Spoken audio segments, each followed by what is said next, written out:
Once upon a time there was a poor miller who was always bragging about his pretty daughter. He talked about her beauty, he talked about how smart she was, and finally he even boasted that she could spin straw into gold. Such an outrageous rumor as that soon traveled to the castle of the king, who loved gold more than anything. He rode out to meet the wonderful girl himself. He introduced his daughter, but much to his surprise and dismay, the king decided to take her back to the castle with him. "I'll put her to the test," he said, "and find out if the tale is true." The king sent for a load of straw, and he sent for a spinning wheel. Then he took the miller's daughter into a room deep down in the dungeon. "Spin all the straw into gold by morning," said the king, "or your father will lose his head." Uh-oh. The miller's daughter thought she must be dreaming. She didn't know how to spin straw into gold, and for the very life of her she didn't know why her father had told such a foolish story. But when she thought about how he would surely lose his head in the morning, she began to weep and wail. All of a sudden, a strange little gnome appeared. "What will you give me if I spin all that straw into gold for you?" he asked. The miller's daughter dried her eyes. My necklace, she said. "I'll take it," said the little gnome, and he sat down at the spinning wheel. Spin, spin, spin, sang the wheel. Round, round, round flew the straw. By the time the sun came up, the yellow straw was spun into shining gold. The next morning, when the king opened the door, he could scarcely believe his eyes. But the very sight of all that gold made him greedy for still more. So he sent for twice as much straw as before, and locked the miller's daughter down in the dungeon again. Then he told her to spin. When the poor girl looked at the heaps of straw, she began to weep and wail. Before long, the little gnome appeared again. "What will you give me if I spin for you this time?" he asked. my ring on my finger. Said the miller's daughter. "I'll take it," said the strange little gnome. The little gnome sat right down at the spinning wheel. Spin, spin, spin, sang the wheel, and round, round, round flew the straw. And by the time the sun came up, the straw was spun into shining gold.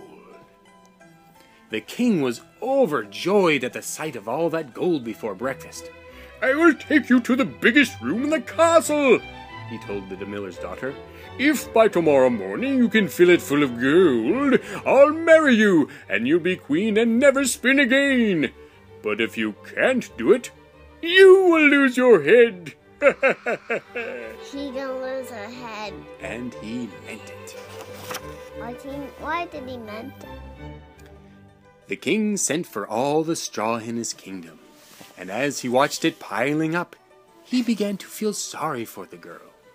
"She may be only a poor miller's daughter," thought the king, "but if she really can spin all this into gold, I really will marry her, for I could not ask for a more clever bride."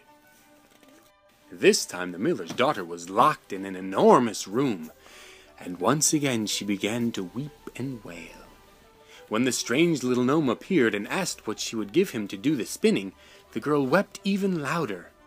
I have nothing left to give, she wailed. "Then promise me to give me your firstborn child before you become queen," said the gnome. How do I know future holds? Thought the girl, and she promised to give him her first baby. Once again, the little gnome sat down at the spinning wheel. The next morning, when the king saw the gold, he called for the wedding at once. The miller's daughter became queen and danced on a carpet of gold. Why? Of all the wedding gifts the new queen received, her favorite was a talking bird from the king. But she opened its cage and set the bird free, for she knew all too well how it felt to be locked up. The talking bird was grateful and became her best friend. Why? In a year's time, a baby girl was born to the happy queen, who had quite forgotten her promise to the strange little gnome. But he did not forget. He came to her window soon after the child was born. "A promise is a promise," he said. "You must give the baby to me." The poor queen wept and wailed and begged and pleaded. She promised him all the riches in the kingdom if only she could keep her child. At last the gnome took pity on her. "I will give you 3 days to guess my name," he said. "But if you cannot guess it, the baby is mine." On the first night, the queen guessed all the names she could think of. No, that's not my name. Try again. Elf and flying. Guess again. The little gnome laughed at all of them. "You'll have to do better than that," he said. On the second night, the queen repeated all the names she had been able to find anywhere.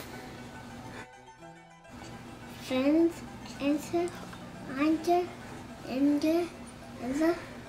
No. Not even close. But each time she called out a name, the little gnome laughed louder.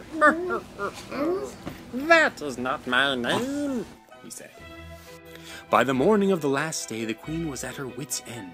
She sent a messenger far and wide to find out all the unusual names in the kingdom. Her talking bird went too. Before nightfall, the bird came to a cottage hidden in the woods.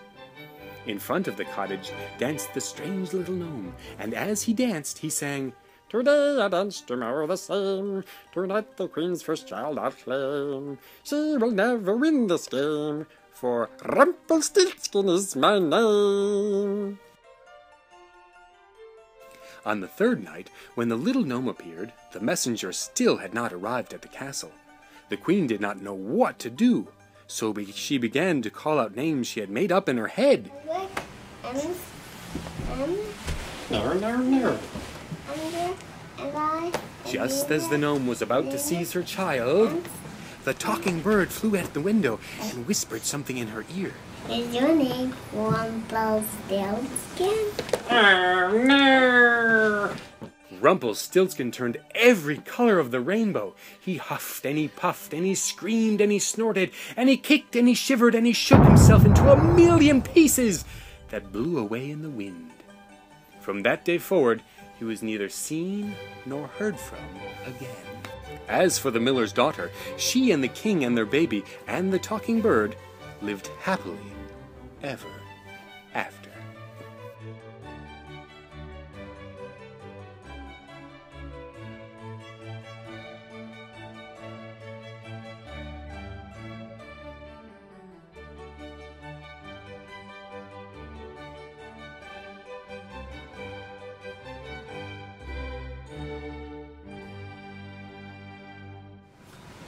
Is your name Rumpelstiltskin? Oh, no! She's rolling away. Hello. She's rolling away.